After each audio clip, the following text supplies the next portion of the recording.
Ito po ay Gainura. Kung tawagin po ng iba ay Acetaba.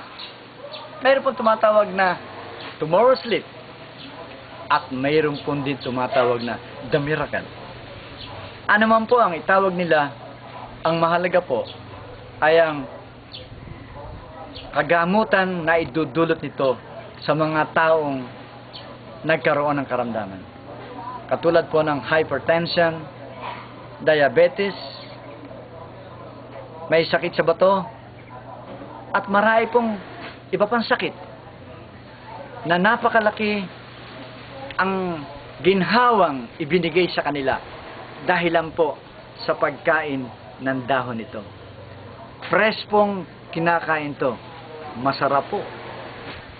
Lasang singkamas at may bigan ng lahat.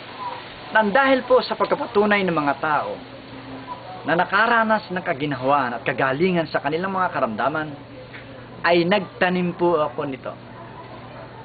Dahilan nga po sa kaginhawahang na ibibigay at na idudulot sa mga taong may karamdaman. Paano po ang pagkain nito? Araw-araw po, kukuhala po tayo ng 1, 2, 3 dahon o mahigit pa. Lilinisin po natin ang dahon at pagkatapos po ay pwede na po natin kainin fresh. Mga ilang araw lang po, 3, 4, 5 o mahigit pa, ay makakaramdam po tayo ng kaginawahan. Sapagkat ang halamang ito ay subok na. Katunayan po, ito po ay inirerekomenda ng biotech dito po sa Pilipinas na ang bawat isa o isang mamamayan ay kailangan magkaroon po nito sa kanilang tahanan.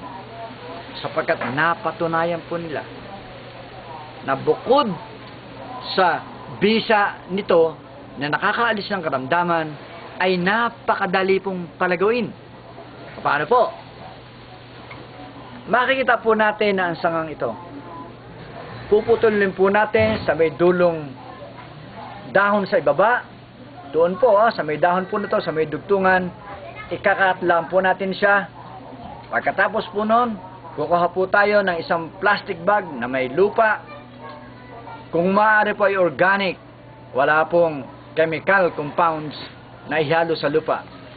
At pagkatapos mo, itusok lang po natin siya. 1, 2 o 3 araw. Ito po ay ilagay sa lilim at diligin po natin ng tubig o unchlorinated water. Pagkatapos po ng 3 hanggang 5 araw, ay pwede na po natin siyang i-expose sa araw. Yun lang po.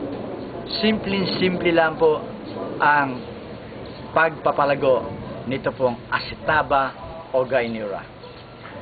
Bakit hindi po natin subukin? Ano malay natin?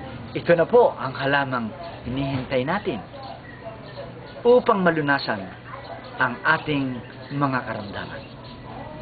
Maraming salamat po.